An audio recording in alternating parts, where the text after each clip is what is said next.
So hello everyone, welcome back to the Python verse. कैसे हो आप सब? आई होप आप सब बढ़िया होंगे।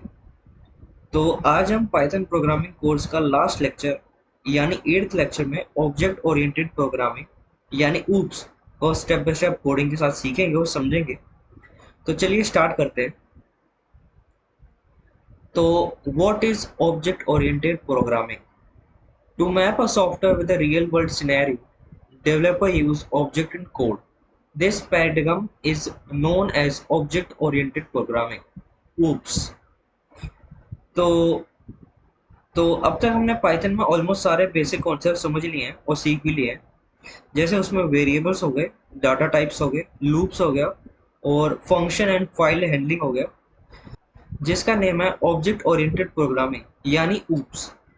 तो सिंपल लैंग्वेज में समझते हैं तो ऊप्स एक प्रोग्रामिंग स्टाइल है जिसमें हम रियल वर्ल्ड ऑब्जेक्ट को प्रोग्रामिंग के थ्रू रिप्रेजेंट करते हैं। जैसे स्टूडेंट हो गया, कार या मोबाइल नंबर या बैंक अकाउंट हो गया। इसमें हर ऑब्जेक्ट की अपनी प्रॉपर्टी होती है और अपना फंक्शन होता है। तो पाइथन में इन्हीं कॉन्सेप्ट को क्लास और ऑब्जेक्ट की हेल्प से इम्प्लीमेंट किया जाता है। तो सबसे पहले समझते हैं कि ये ऑब्जेक्ट और क्लास होती क्या है। तो class is an object in Python. तो सबसे पहले समझते हैं class, a user defined template और blueprint for creating object, define structure and default values. तो क्लास एक ब्लूप्रिंट या टेम्पलेट होती है। मतलब पहले हम क्लास बनाते हैं और उसकी क्लास की हेल्प से हम ऑब्जेक्ट क्रिएट करते हैं और ऑब्जेक्ट क्लास का रियल इंस्टेंट होता है। इनको एक एग्जांपल से समझते हैं।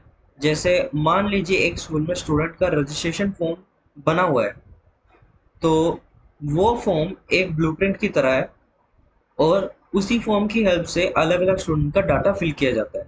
ठीक है, यहाँ पर जो फॉर्म है तो फॉर्म को हम क्लास मान सकते हैं और हर स्टूडेंट को हम ऑब्जेक्ट मान सकते हैं।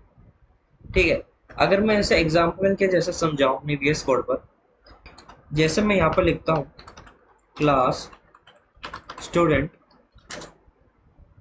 फिर यहाँ पर लिखता हूँ मैं नेम इज इक्वल टू करण। ठीक है, तो ये मैंने एक छोटा सा कोड लिखा। तो अब इसको समझते हैं, इसका मतलब क्या है। तो सबसे पहले क्लास कीवर्ड लिखा और पाइथन में न्यू क्लास बनाने के लिए क्लास कीवर्ड का यूज किया जाता है। उसके बाद जो स्टूडेंट क्लास है, तो जो क्लास है उसका नेम हमने रखा स्टूडेंट। ठीक है, आप मतलब आप अपनी रिक्वायरमेंट के हिसाब से कोई भी वैलिड क्लास का नेम रख सकते हो, वो आपके ऊपर है। अब जो हमने ये कोलन लगाया है, ये वाला कोलन, कोलन के बाद यहाँ पर जो क्लास है, क्लास की बॉडी स्टार्ट होगी। ठीक है, तो उसके अंदर जो नेम है करण, हमने करण नेम जो स्टोर किया है उसके अंदर। अब हमने सिर्फ क्लास बनाई है, तो अभी तक कोई ऑब्जेक्ट क्रिएट नहीं हुआ है इसमें। ठीक है, अब इसमें हम ऑब्जेक्ट भी क्रिएट करते हैं। तो यहाँ पर मैं लिखता हूँ S1 is equal to student, फिर उसके नीचे मैं लिखता हूँ प्रिंट S1 डॉट नेम। तो इसका आउटपुट देखते हैं हम। आउटपुट में हमारा प्रिंट होके आया करण। तो इसको समझते हैं। तो सबसे पहले स्टूडेंट लिखा गया है इसमें, तो इसका मतलब है हम स्टूडेंट क्लास के अंदर एक ऑब्जेक्ट क्रिएट कर रहे हैं। तो उस ऑब्जेक्ट से हम जो S1 वेरिएबल है उसके अंदर हमने इसे स्टोर किया है। ठीक है, अब अगली लाइन में देखते हैं। अगली लाइन में हमारा S1 डॉट नेम जो प्रिंट किया है, यहाँ पर जो ये डॉट है ये ऑपरेटर बोलते हैं इसको। ठीक है, हमने यहाँ पर ऑपरेटर का यूज किया है। ऑपरेटर का यूज करके और जो ऑब्जेक्ट का नेम है, नेम एट्रीब्यूट को हमने एक्सेस किया है। क्योंकि नेम की वैल्यू करण है, इसलिए जो हमारा आउटपुट आया, हमारा आउटपुट आया करण। ठीक है, इस तरह से एक ही क्लास में हम जितने चाहें उतने ऑब्जेक्ट क्रिएट कर सकते हैं। ठीक है, आगे बढ़ते हैं हम। तो आगे आता है क्लास एंड इंस्टेंट एट्रीब्यूट्स। तो Python distinguishes between variable defined as the class level and those specific to the individual object। तो क्लास एट्रीब्यूट्स क्या होते हैं? Define directly inside the class block shared across all the instances of that class। ठीक है। और instance attribute का क्या होता है? Define with in constructor a method using self dot unique to each specific instance। तो समझते हैं अब इसका क्या मतलब होता है। तो अब देखते हैं कि क्लास एट्रीब्यूट और इंस्टेंट एट्रीब्यूट में डिफरेंस क्या होता है। ये दोनों दिखने में सेम लगते हैं, लेकिन जो इनका काम है वो अलग होता है। तो सबसे पहले क्लास एट्रीब्यूट को समझते हैं। तो क्लास एट्रीब्यूट वो वेरिएबल होता है जो क्लास के अंदर डायरेक्टली डिफाइन किया जाता है, और क्लास की जितने भी ऑब्जेक्ट होंगे सब उसी वैल्यू को शेयर करेंगे। ठीक है। तो एक बार इसका हम कोडिंग पार्ट भी देखते हैं। इसको क्या मैंने कमेंट क्लोज नीचे से लिखते हैं हम क्लास स्टूडेंट, फिर यहाँ पर मैं लिखता हूँ कॉलेज नेम, लिखते हैं हम कोई भी ABC लिख देते हैं, ABC कॉलेज। ठीक है। तो अभी हमने इसमें कुछ क्रिएट नहीं किया, जैसे हमने इसमें S1 करके वो प्रिंट वगैरह किया था, वो हमने कुछ लिखा नहीं है।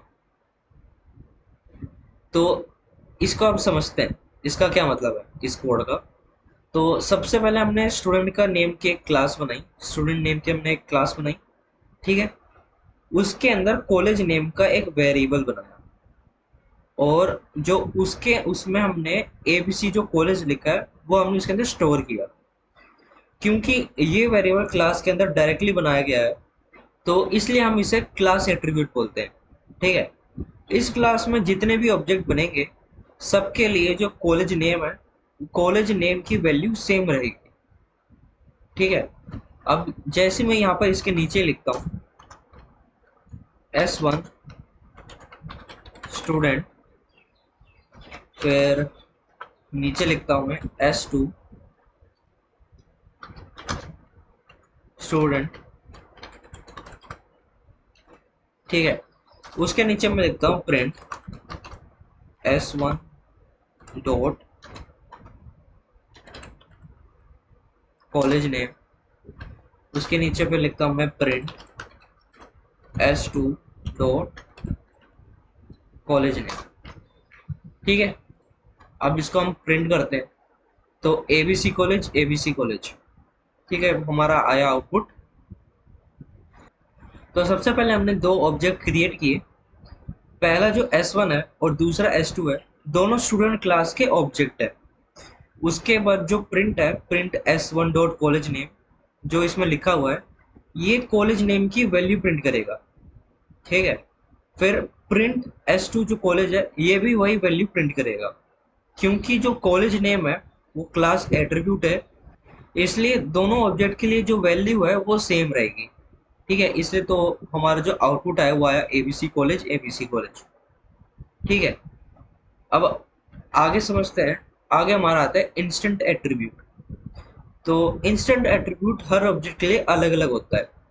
मतलब अगर दो स्टूडेंट है तो दोनों का नेम अलग हो सकता है, एज अलग हो सकती है, या रोल नंबर भी अलग हो सकता है।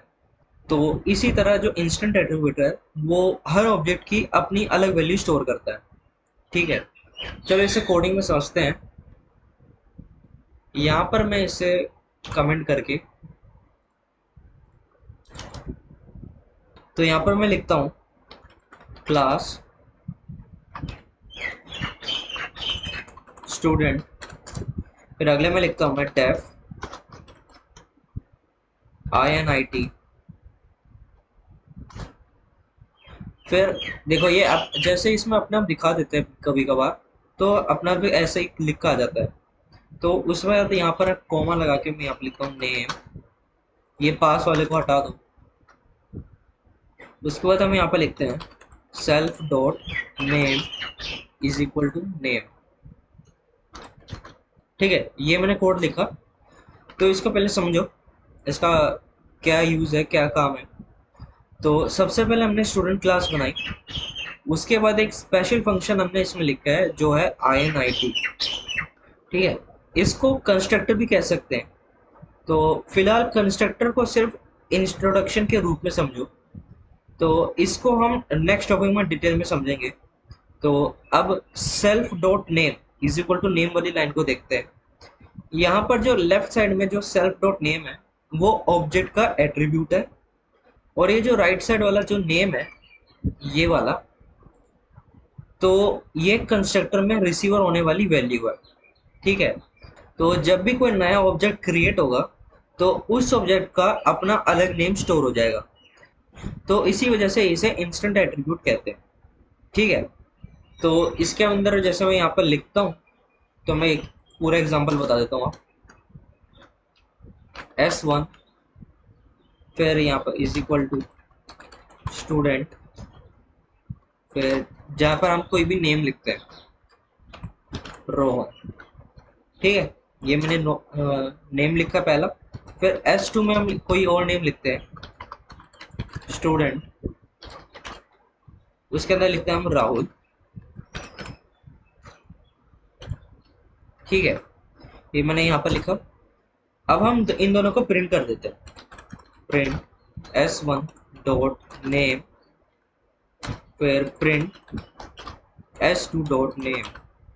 ठीक है, ये मैंने लिखा, इसको रन करते हैं। तो पहले में हमारा आया रोहन, दूसरे में हमारा आया राहुल। तो सबसे पहले जो S1 है, S1 ऑब्जेक्ट हमने क्रिएट किया, और उसमें जो रोहन है, रोहन वैल्यू कंस्ट्रक्ट को दी है। ठीक है, इसलिए S1 डॉट नेम है, तो उसमें हमने रोहन स्टोर किया है। उसके बाद S2 में हमने ऑब्जेक्ट क्रिएट किया, इस बार हमने राहुल इसमें पास किया है। ठीक है, इसलिए S2 डॉट नेम है, उसमें राहुल स्टोर हुआ है। अब जब हम print S1 dot name execute होगा तो आउटपुट हमारा आएगा रोहन। ठीक है, और फिर जब print S2 dot name execute होगा तो यहाँ पर हमारा आउटपुट आएगा राहुल। तो यहाँ पर आप देख सकते हैं कि दोनों ऑब्जेक्ट की वैल्यू अलग है, इसी वजह से इसे इंस्टेंट एट्रीब्यूट भी कहा जाता है। ठीक है, आगे बढ़ते हैं। तो आगे आता है हमारा द INIT फंक्शन कंस्ट्रक्टर। तो अब तक हमने क्लास और ऑब्जेक्ट बनाना सीख लिया। अब देखते हैं कंस्ट्रक्टर क्या होता है। पाइथन में कंस्ट्रक्टर एक स्पेशल मेथड होता है जिसका नेम INIT से होता है। ठीक है, जब भी हम किसी क्लास या ऑब्जेक्ट क्रिएट करते हैं तो ये मेथड ऑटोमेटिकली कॉल हो जाता है, और कंस्ट्रक्टर का यूज ऑब्जेक्ट के एट्रीब्यूट में को इनिशियल वैल्यू देने के लिए यूज किया जाता है। इसको हम एग्जांपल देखते हैं। यहाँ पर मैंने इसे कमेंट,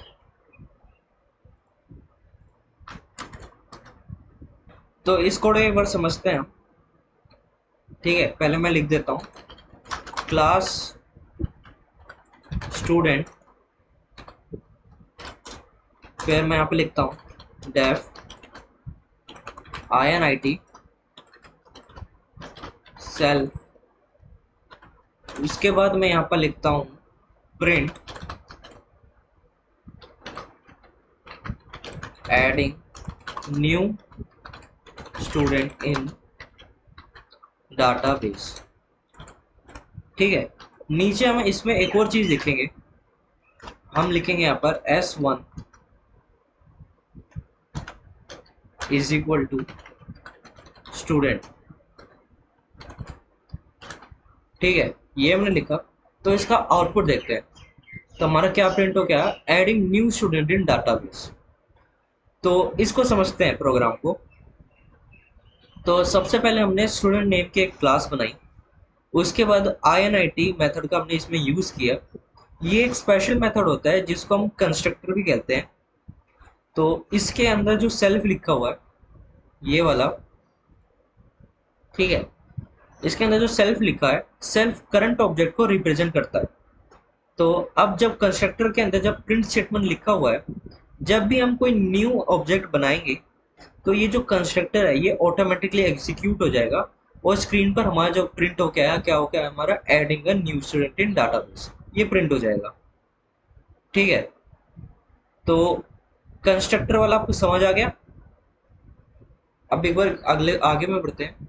द सेल्फ पैरामीटर, इसके कुछ और भी पैरामीटर्स है कंस्ट्रक्टर के, वो भी समझ लेते हैं। तो अब तक हमने कंस्ट्रक्टर को बिना पैरामीटर के देखा था, लेकिन हम कंस्ट्रक्टर के अंदर जो वैल्यूज है, वैल्यूज भी हम रिसीव कर सकते हैं। तो इस तरह जो हर ऑब्जेक्ट का जो अपना अपना अलग डाटा है वो स्टोर हो जाता है। ठीक है, इसका एग्जांपल देखते हैं। यहाँ पर इससे मैंने किया क्लोज, फिर यहाँ पर मैं लिखता हूँ, तो यहाँ पर मैं लिखता हूँ क्लास स्टूडेंट, उसके नीचे मैं लिखता हूँ डेफ INIT, उसके बाद मैं लिखता हूँ यहाँ पर self comma name comma marks. ठीक है, उसके नीचे मैं लिखता हूँ self dot name is equal to name, फिर मैं इसके नीचे लिखता हूँ self dot marks is equal to marks. ठीक है, तो ये मैंने लिखा। तो इस प्रोग्राम का अब हम लाइन बाय लाइन समझते हैं। तो सबसे पहले हमने कंस्ट्रक्टर के अंदर 3 पैरामीटर लिखे हैं, सेल्फ, नेम और मार्क्स। तो सेल्फ करंट ऑब्जेक्ट को रिप्रेजेंट कर रहा है, और जो नेम है और मार्क्स है वो ऑब्जेक्ट को क्रिएट करते हुए रिसीव करेगा। ठीक है, तो ये वाली जो लाइन है self dot name is equal to marks, यहाँ पर लेफ्ट साइड में जो सेल्फ डॉट है, सेल्फ डॉट नेम, वो ऑब्जेक्ट का एट्रीब्यूट है, और जो राइट साइड वाला नेम है वो कंस्ट्रक्टर में रिसीवर की वैल्यू है। ठीक है, ये वैल्यू ऑब्जेक्ट के अंदर स्टोर हो जाएगी। उसके बाद जो सेल्फ डॉट मार्क्स है इज इक्वल टू मार्क्स, इसी तरह मार्क्स भी ऑब्जेक्ट है, ऑब्जेक्ट के अंदर स्टोर हो जाएगा। ठीक है, अब इसके नीचे मैं ये लाइन लिखता हूँ S1 स्टूडेंट। ठीक है, यहाँ पर मैं लिखता हूँ किसी का नेम लिखता हूँ, जैसे रोहित लिख देते हैं। उसके बाद हम कोमा लगा के यहाँ पर कोई मार्क्स लिखते हैं, जैसे 98। ठीक है, उसके बाद मैं यहाँ पर लिखता हूँ प्रिंट S1 डॉट नेम, फिर मैं लिखता हूँ यहाँ पर प्रिंट S1 डॉट मार्क्स। ये मैंने लिखा, एग्जीक्यूट करते हैं, तो रोहित 98 हमारा प्रिंट होके आ गया। तो सबसे पहले हमने एक ऑब्जेक्ट क्रिएट किया, और जो रोहित है, रोहित कंस्ट्रक्टर के नेम पैरामीटर में चला जाएगा, और ये जो 98 हमने लिखा है 98 कंस्ट्रक्टर के मार्क्स पैरामीटर में चला जाएगा। ठीक है, रोहित है वो नेम वाले पैरामीटर में जाएगा, और जो 98 है मार्क्स जो हमने लिखे थे वो मार्क्स वाले पैरामीटर में चला जाएगा। ठीक है, तो कंस्ट्रक्टर अब ऑटोमेटिकली एग्जीक्यूट होगा, और जब ऑब्जेक्ट के अंदर जो ये दोनों वैल्यू स्टोर होगी, तो हमारा फिर जो प्रिंट वाली स्टेटमेंट है ये एग्जीक्यूट होगा। ठीक है, तो आउटपुट क्या हमारा आएगा इसमें, रोहित और 98। ठीक है, इस तरह से हर ऑब्जेक्ट के अलग अलग डाटा हम स्टोर कर सकते हैं। अब आगे बढ़ते हैं। ठीक है, वो दोनों आपको समझ आ गए। इसमें तीसरी चीज एक और आती है, सेल्फ का। तो एक क्वेश्चन आता है इसमें, बहुत इंपॉर्टेंट क्वेश्चन होता है कि सेल्फ होता क्या है। तो सिंपल लैंग्वेज में समझते हैं, सेल्फ करंट ऑब्जेक्ट को रिप्रेजेंट करता है। तो जिस ऑब्जेक्ट की हेल्प से हम मेथड को हम कॉल करते हैं, पाइथन उसी ऑब्जेक्ट को ऑटोमेटिकली सेल्फ में पास कर देता है। तो इसीलिए हम सेल्फ की वैल्यू खुद पास नहीं कर सकते, बल्कि जो पाइथन है वो ऑटोमेटिकली ये काम कर देता है। ठीक है, समझ आ गया आपको ये तीनों। आगे बढ़ते हैं। आगे आता है हमारा method in classes. Methods are famous defined inside a class that belongs to and operate on class instances. तो अब तक हमने कंस्ट्रक्टर और सेल्फ के बारे में सीख लिया। अब देखते हैं हम मेथड्स क्या होते हैं। सिंपल लैंग्वेज में मेथड एक फंक्शन होता है जो क्लास के अंदर लिखा जाता है। मेथड की हेल्प से हम ऑब्जेक्ट पर अलग अलग ऑपरेशन परफॉर्म कर सकते हैं। तो जब भी हम क्लास के अंदर फंक्शंस बनाते हैं, उसकी सबसे पहले जो पैरामीटर में जो सेल्फ है वो जरूरी होता है लिखना। ठीक है, अगर मैं इसका एग्जांपल दूं VS कोड पर, इसको मैंने क्या कमेंट इसको क्या क्लोज, ठीक है। यहाँ पर लिखता हूँ मैं क्लास स्टूडेंट, उसके बाद def INIT self comma name,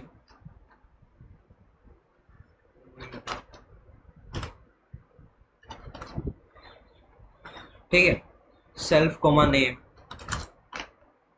यहाँ लिखते हैं self dot name is equal to name. फिर यहाँ पर लिखते हैं मैं, तो उसके नीचे लिखता हूँ मैं डेफ वेलकम सेल्फ, फिर उसके नीचे लिखता हूँ print welcome comma self dot name. तो ये मैंने कोड लिखा। तो चलो इसे लाइन बाय लाइन समझते हैं। तो सबसे पहले हमने स्टूडेंट नेम की एक क्लास बनाई, उसके बाद कंस्ट्रक्टर बनाया जो नेम रिसीव करेगा, ठीक है, ये वाला जो नेम है वो रिसीव करेगा। उसके बाद जो सेल्फ डॉट नेम है is equal to name, object के अंदर नेम को स्टोर कर देता है। अब कंस्ट्रक्टर के बाद एक नया मेथड इसमें बनाया गया है जो हमने नाम लिखा है वेलकम, ठीक है, ये वाला। ध्यान देना इसमें जो मेथड है, इससे पहले हमने पैरामीटर में सिर्फ सेल्फ लिखा था। यहाँ पर जो मैंने print welcome comma self dot name लिखा है, यहाँ सेल्फ डॉट नेम उस ऑब्जेक्ट के नेम को एक्सेस कर रहा है जो ऑब्जेक्ट के मेथड को कॉल करेगा, ठीक है। उसके बाद हम यहाँ पर नीचे लिखते हैं S1 स्टूडेंट, यहाँ पर हम स्टूडेंट का नेम लिखते हैं मोहित। फिर उसके बाद S1 डॉट वेलकम, ठीक है, ये मैंने लिखा। अब इसको हम प्रिंट करते हैं, तो वेलकम मोहित, तो हमारा ये प्रिंट हो गया है।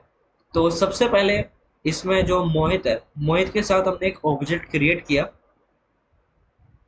तो कंस्ट्रक्टर ऑटोमेटिकली एग्जीक्यूट होगा और जो नेम ऑब्जेक्ट के अंदर स्टोर हो जाएगा। तो सबसे पहले हमने जो मोहित है, मोहित के अंदर हमने जो ऑब्जेक्ट है वो ऑब्जेक्ट क्रिएट हुआ और कंस्ट्रक्टर ऑटोमेटिकली एग्जीक्यूट होगा और जो नेम ऑब्जेक्ट के अंदर है वो स्टोर हो जाएगा। उसके बाद जो S1 डॉट वेलकम है वो कॉल होगा यहाँ पर, तो पाइथन ऑटोमेटिकली सेल्फ के अंदर जो S1 ऑब्जेक्ट है वो पास कर देगा। फिर जो मेथड है वो एग्जीक्यूट होगा और हमारा जो आउटपुट आया, आउटपुट हमारा क्या है, वेलकम मोहित, ठीक है, ये हमारा प्रिंट होके आ जाएगा। आगे बढ़ते हैं हम। तो ये वाला मेथड समझ आ गया आपको। तो इसमें एक और मेथड आता है स्टैटिक मेथड। तो अब देखते हैं स्टैटिक मेथड क्या होता है। तो कभी कभी हमें ऐसा मेथड बनाना होता है जिसका ऑब्जेक्ट का डाटा कोई रिलेशन नहीं देता, ठीक है, उससे कोई रिलेशन नहीं होता, और ऐसे मेथड को हम स्टैटिक मेथड कहते हैं, ठीक है। स्टैटिक मेथड बनाने के लिए पाइथन में स्टैटिक मेथड और डायरेक्टर का यूज किया जाता है। तो दिखाता हूँ मैं ये कैसे यूज करते हैं। यहाँ पर इसको कमेंट करते हैं, तो यहाँ पर मैं लिखता हूँ क्लास स्टूडेंट, उसके बाद में यहाँ पर नीचे लिखता हूँ @STATIC स्टैटिक मेथड, देखो अपने आप आ गया यहाँ पर लिखा हुआ। उसके बाद डेफ कॉलेज, फिर नीचे लिखता हूँ मैं प्रिंट, कोई भी कॉलेज का नेम, जैसे ABC लिख दो, ABC कॉलेज, ठीक है, ये मैंने लिखा। इसको समझो पहले। तो सबसे पहले हमने @स्टैटिक मेथड लिखा गया, ये पाइथन को बताता है कि किसके नीचे जो मेथड है वो स्टैटिक मेथड है, ठीक है। तो सबसे पहले मैंने जो ये लिखा है @स्टैटिक मेथड, ये पाइथन को बताता है कि इसके नीचे जो मेथड है वो स्टैटिक मेथड है। ठीक है। उसके बाद जो कॉलेज वाला है, कॉलेज मेथड हमने इसमें बनाया। तो यहाँ पर एक ध्यान देना, इस मेथड में सेल्फ पैरामीटर हमने यूज नहीं किया, क्योंकि ये पैरामीटर पर्टिकुलर ऑब्जेक्ट का डाटा यूज नहीं कर सकता। फिर मेथड के अंदर हमने सिर्फ प्रिंट एबीसी कॉल्स लिखा है, ठीक है। उसके नीचे मैं यहाँ पर अगर जैसे लिखूं S1 स्टूडेंट, फिर उसके और नीचे मैं यहाँ पर लिखता हूँ S1 डॉट कॉलेज, ठीक है। तो ये मैंने लिखा। चलो अब इसे प्रिंट करते हैं। प्रिंट करने के बाद क्या है, ABC कॉलेज। तो सबसे पहले हमने कॉलेज मेथड का हमने इसमें कॉल किया, कॉलेज मेथड को हमने कॉल किया, और ये मेथड डायरेक्ट एग्जीक्यूट होने के बाद जो हमारा आउटपुट आएगा वो आएगा ABC कॉलेज, ठीक है। ये स्टैटिक मेथड का तब हम यूज किया जाता है जब मेथड को ऑब्जेक्ट के एट्रीब्यूट की जरूरत नहीं होती। ये समझ आ गया आपको? तो आगे बढ़ते हैं, ये मेथड आपको समझ आ गए होंगे, तो let's continue. Important oops pillar. तो अब तक हमने ऊप्स के बेसिक कॉन्सेप्ट समझ लिए हैं। अब बात करते हैं ऊप्स के सबसे इंपॉर्टेंट पार्ट की, जो है ऊप्स के 4 पिलर। और कौन कौन से होते हैं? तो जो हमारा पहला आता है, पहला पिलर है वो है एब्स्ट्रैक्शन का, दूसरा है इनकैप्सुलेशन का, तीसरा है इनहेरिटेंस का, और चौथा है पॉलीमॉर्फिज्म का, ठीक है। इनको एक एक करके समझते हैं। सबसे पहला आता है हमारा abstraction, hiding complex implementation detail of a class and showing only the essential feature to the user. तो सबसे पहले हमारा जो पिलर आता है वो है हमारा एब्स्ट्रैक्शन का। एब्स्ट्रैक्शन क्या होता है? Hiding complex implementation detail of a class and showing only the essential feature to the user. Abstraction का मतलब होता है सिर्फ इम्पोर्टेंट इंफॉर्मेशन को दिखाना और अननेसेसरी डिटेल को हाइड करना। यानी यूजर को सिर्फ वही चीजें दिखाई जाए जो उनके काम की हो। इंटरनल वर्किंग कैसे हो रही है उसकी दिखाने की कोई जरूरत नहीं होती। रियल लाइफ एग्जांपल देखें तो जैसे हम कार चलाते हैं तो सिर्फ स्टीयरिंग, ब्रेक और एक्सेलेरेटर का यूज करना होता है। इंजन का अंदर क्या प्रोसेस चल रहा है उसकी डिटेल हमें नहीं पता होती, तो उसकी कोई जरूरत भी नहीं होती है। यही एब्स्ट्रैक्शन कहते हैं इसको। और अगला आता है हमारा इनकैप्सुलेशन। इनकैप्सुलेशन का मतलब होता है डाटा और मेथड को एक ही यूनिट यानी क्लास के अंदर रखना। wrapping data and function method into a single unified unit। इससे डाटा ज़्यादा ऑर्गेनाइज्ड और सिक्योर रहता है। सिंपल लैंग्वेज में कहें, डाटा और उस पर काम करने वाले फंक्शन को एक ही जगह पे पैक कर देना, इसको ही हम एनकैप्सुलेशन बोलते हैं। जो तीसरा पिलर आता है हमारा, तीसरा आता है इनहेरिटेंस का। इनहेरिटेंस का मतलब होता है एक ही क्लास में प्रॉपर्टीज और मेथड को दूसरी क्लास में यूज करना। यानी हमें सेम कोड दोबारा लिखने की जरूरत नहीं पड़ती। इससे कोड की रीयूजेबिलिटी बढ़ जाती है। रियल लाइफ में एग्जांपल में देखें, अगर पेरेंट्स के पास कोई प्रॉपर्टी है तो चाइल्ड भी उस प्रॉपर्टी के इनहेरिटेंट कर सकता है। प्रोग्रामिंग में भी इस कॉन्सेप्ट को इनहेरिटेंस कहते हैं। अगला आता है हमारा पॉलीमॉर्फिज्म। ये लास्ट पिलर है। पॉलीमॉर्फिज्म का मतलब होता है वन नेम मल्टीपल फॉर्म्स, यानी एक ही मेथड या फंक्शन अलग अलग सिचुएशन में अलग तरीके से काम करना। इसी वजह से प्रोग्राम ज्यादा फ्लेक्सिबल और रीयूजेबल बन जाता है, ठीक है। तो आगे में आते हैं कुछ उसके एडवांटेज, ऊप्स के एडवांटेज। तो लास्ट में हम ऊप्स के थोड़े एडवांटेजेस देख लेते हैं। सबसे पहले जो एडवांटेज है कोड रीयूजेबिलिटी का, एक बार कोड लिखकर उसे बार बार यूज कर सकते हैं। जो दूसरा एडवांटेज है वो है मेंटेनेंस का, बड़े प्रोग्राम को मैनेज करना इजी हो जाता है इसमें। और जो तीसरा एडवांटेज है वो है बेटर कोड ऑर्गेनाइजेशन का। तो this is the end of the 8th lecture. तो एक बार हम इसका रिकैप कर लेते हैं। तो आज हमने ऑब्जेक्ट ओरिएंटेड प्रोग्रामिंग का इंट्रोडक्शन देखा, उसके बाद क्लास और ऑब्जेक्ट को कोडिंग के साथ समझा, क्लास एट्रीब्यूट और इंस्टेंस एट्रीब्यूट का डिफरेंस देखा, उसके बाद कंस्ट्रक्टर, सेल्फ मेथड और स्टैटिक मेथड को डिटेल में समझा, और लास्ट में उसके 4 इंपॉर्टेंट पिलर यानी एब्स्ट्रैक्शन, इनकैप्सुलेशन, इनहेरिटेंस और पॉलीमॉर्फिज्म के बारे में पढ़ा। इस सब के साथ हमारा पाइथन का कोर्स कंप्लीट हो जाता है। मेरी आपसे एक रिक्वेस्ट है, जितने भी कोड हमने इस कोर्स में पढ़े हैं उन सबको एक बार प्रैक्टिस करना, क्योंकि प्रोग्रामिंग सब वीडियो देखने से नहीं होती, बल्कि खुद एक बार कोड करोगे तो और भी आपको अच्छे से समझ आ जाएगा। तो thank you for watching, this is the complete Python programming series. तो तब तक के लिए हैप्पी कोडिंग, अच्छे से कोड करते रहो और अच्छा सीखो। Thank you everyone, happy coding. Videos बनाने हैं, फिल्मोरा है ना।